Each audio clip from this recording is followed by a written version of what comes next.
Jeg mærker noget inde i mig selv, og det er det, jeg synes er fedt. Det er det, jeg synes er super fedt, samtidig med, at de billeder, jeg laver, der kan kreeres mange historier ud for det.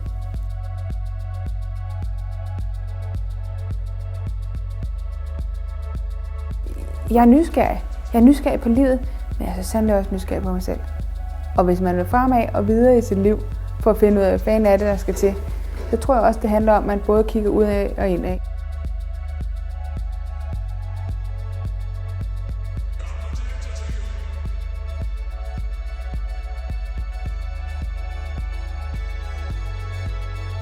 Det giver mig en dejlig følelse. Det giver mig også en form for...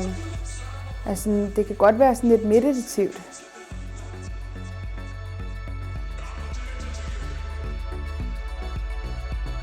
Hvis det er det, du vil, så kan det ske. Fordi alt er muligt. Og det er det, der er det fedeste. Og det er kun dig. Det er kun dig, der sætter the limits.